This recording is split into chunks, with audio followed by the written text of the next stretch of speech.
Can I Not Marry audio web novel Chapter 14 Poached beef. The kitchen lights are suddenly lit. The president appeared behind, which scared Du Lacey, who just wanted to eat a late-night snack. After a moment, she noticed that the president was dressed in pajamas, as if he just got out of his room. Could it be the president was also hungry? So Du Lacey replied timidly, "I'm looking for food," peeping at the object within the president's hand. He should be able to find food to eat, right? However, when she saw the object within Lian Jun's hand, she was shocked. Turns out to be disinfectant and a cotton swab. "What happened to you?" she asked. Lian Jun turned slowly, lightly replied, "Applying medicine." He then took the potion and sat next to the table, lifted his pajama sleeve.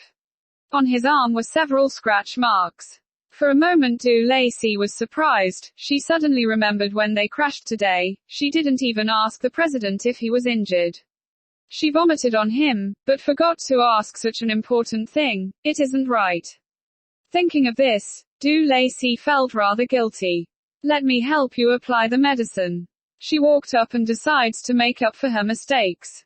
"No need." Lian Jun spoke and proceeded to open the bottle of mercurochrome. "Wait a minute." Du Lacey anxiously stepped forward to stop him. "Your wound only needs hydrogen peroxide disinfection," she said, without any explanation. Took the cotton swab in Lian Jun's hands. "Come. Stretch out your hands." Lian Jun was stunned and startled. He slowly stretched out his hand. The room was quiet. Only two people's breathing was heard. The hands that was held by her, came a steady body heat, making one forgetting about the wound pain. "Oh, why is it so deep? The skin is also broken." Du Lacey kept on muttering in a low voice as she swabbed the disinfectant. "Suffering injuries and don't even speak up. Why if it's tetanus? So stupid. What are you talking about?" Lian Jun suddenly coldly spoke. "Sheet." Du Lacey was scared. She accidentally spoke her thoughts out loud. "Nothing." She quickly shook her head. "You just said something stupid." Du Lacey quickly took over. "I mean, I was foolish. I didn't even realize you were injured." After she finished speaking, in her heart she despised herself 1,000 times. Lian Jun recovered his glaze and lightly hummed, "At least you still have a little self-knowledge." Turns out, saying more will only result in more mistakes. In order to prevent a recurrence of that sort of low-level mistakes, Du Lacey decided not to speak, and quietly accomplish the great task of applying the disinfectant for the president. However, when one does not make a sound in such a huge house, under such circumstances is likely to cause human minds to wander off. Particularly Du Lacey's poor self-control head. As she applied the medicine, her mind constantly wandered about. When a word suddenly jumped out, it shocked Du Lacey. "A man and a woman alone in a room."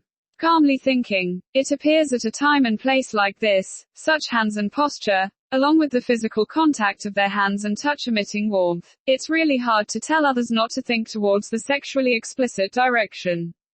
Just then, a glaze from above happened to fall upon her. Feeling this glaze, Du Lacey couldn't resist but secretly glanced towards that direction. Sure enough, the president was staring at her. His dark eyes stood motionless, as if he could see through her. When their eyes collided, such ambiguity in the night, an adultery is bound to happen. Suddenly, a voice broke the silence of the night. When Du Lacey regained her conscience, she had her head down while blushing. Her voice was like a mosquito. "I'm hungry." She thought the president would despise her, not eating a full dinner and go looking for supper late into the night. Bad conduct.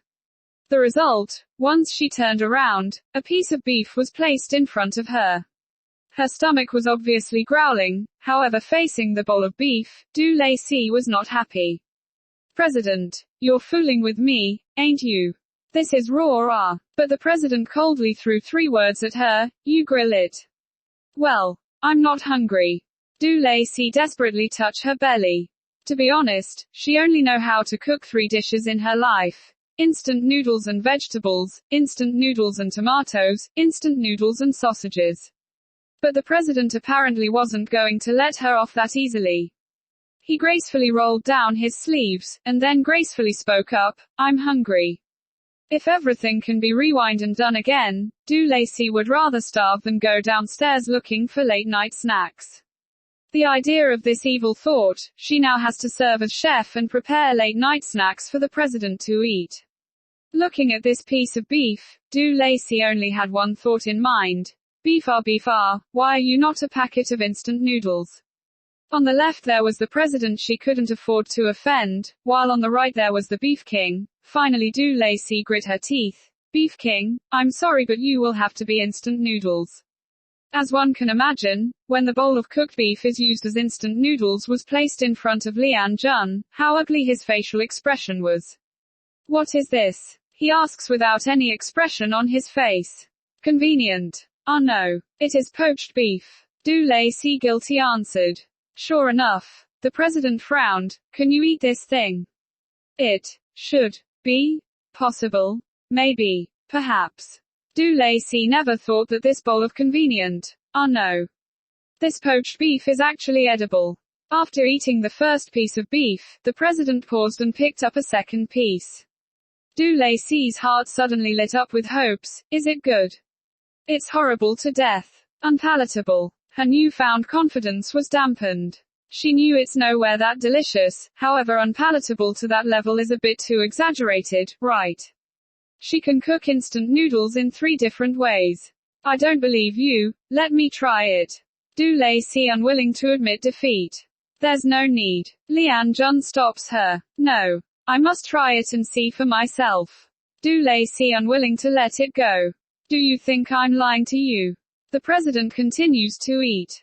5 minutes later. Quote ellipsis. I'm hungry, can you let me taste it? You just said you weren't hungry. After another 5 minutes, the president was still eating. He ate while shaking his head.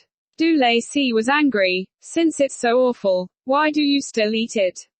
If I don't eat, isn't it too wasteful? Thus, under the president's powerful aura, Du Lacey can only hopelessly watch as he ate the entire plate of the horrible-to-death beef. He didn't even left her any beef residue. After the meal, the president shook his head and commanded, starting tomorrow, you will follow Wu Auntie to learn how to cook a dish each day. Liked it? Take a second to subscribe us.